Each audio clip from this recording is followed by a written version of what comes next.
Hi, ladies. It's kind of early in the morning and doing my quiet time, but I wanted to share a word with you guys from a quiet time I had done in February 1st, 2017. It's in my little journal. And it's taken from First Kings chapter 19. Actually, it spans from First Kings chapter 18 through chapter 19. So if you wanted to, read those two chapters when you watch this, that's fine. But I entitled this message, "What are you doing here, Elijah?" The Lord asked this question when he saw Elijah in a cave at Horeb, after experiencing extreme depression owing to the fact that Jezebel wanted to kill him. The angel found him laying under a broom tree praying that God would take his life. He felt sorry for himself. And I wanted to remind us that times of depression can come right after a spiritual high. And so I don't know where you are right now in your life. If you feel like you want to curl up under a tree someplace and just die, I don't know. Or you may be on a high right now. You may be in a place where you're doing well.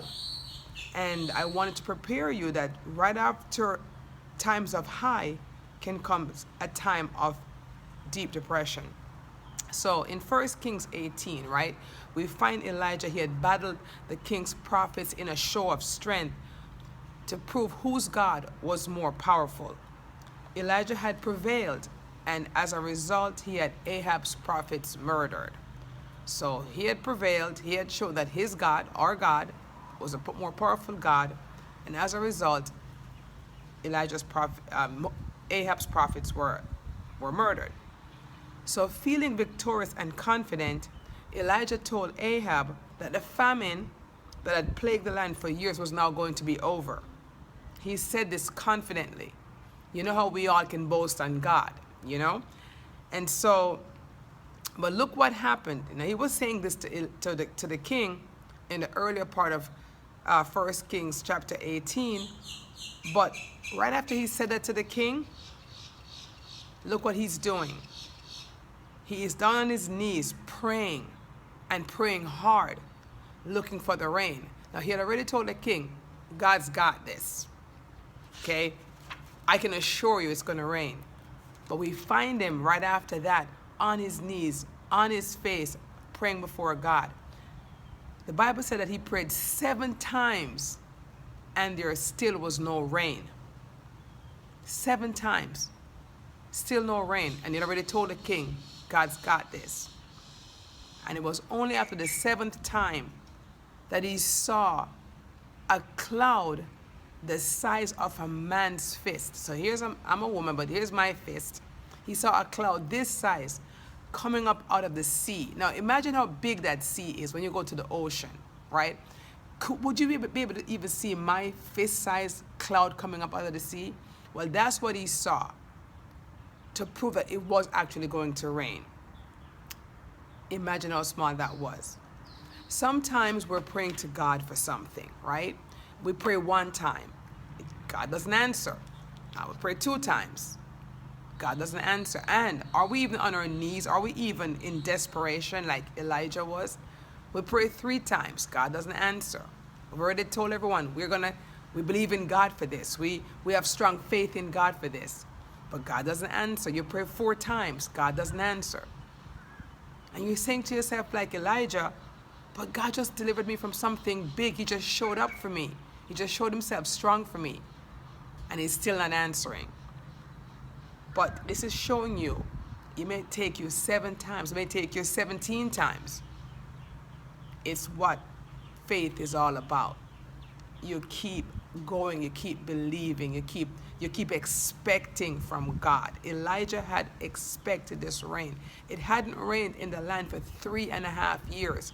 Elijah is just a man, but he was a man who believed greatly for God. But let's read a little further so we don't feel too bad about ourselves.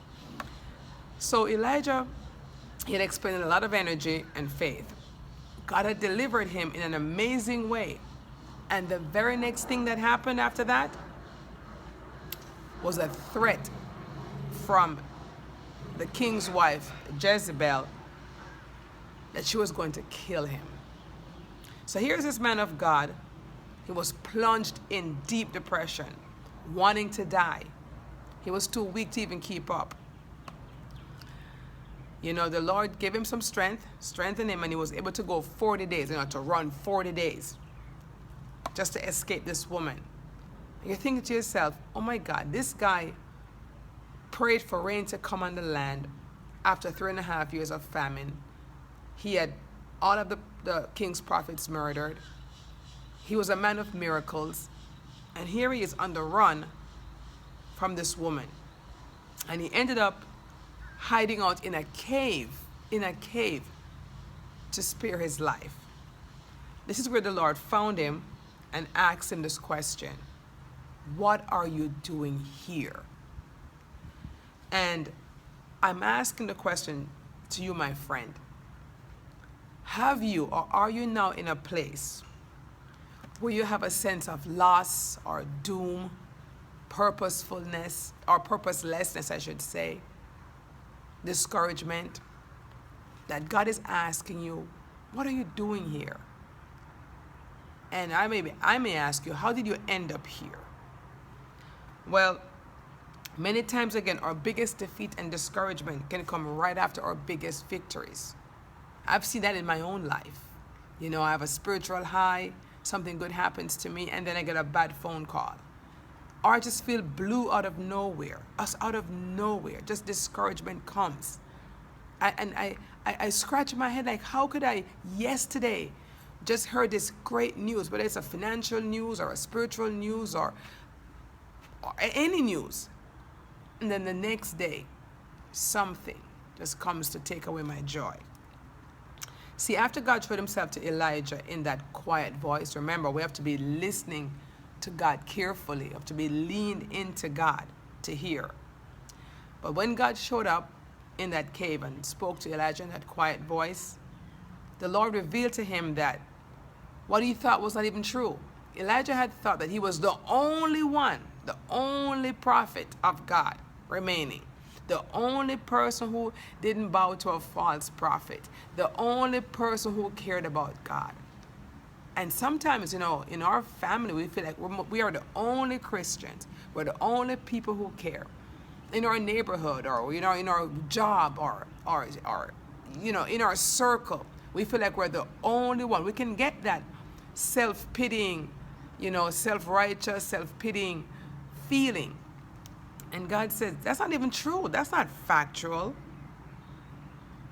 You see, we can all be so self-deceived at times. The Lord opened his eyes and told him that he, the Lord, had reserved 7,000 other men in Israel who were just as passionate for God as Elijah was. Where Elijah felt he was in the company of one, God says, no, you're in the company of 7,001.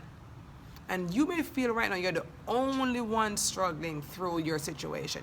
You're the only one discouraged because your business won't take off. You're the only one discouraged because your marriage just can't take off. You're the only one discouraged because your kids are not walking in the way of God because that's how you brought them up. You're the only one going through what you're going through. You're the only one going through this health crisis. No. You do everything right, but yet still your blood pressure is high, or your diabetes numbers can't go down, or whatever it may be. You're the only one. What's going on with me? Well, you're never the only one. And secondly, even if you're the only one with God. And that's the key thing we got to remember. So here are my 5 quick takeaways, okay? That I want to leave you with this morning, or whatever time you're watching this. Number 1, it's kind of cool out here in South Florida, so it's a nice early morning.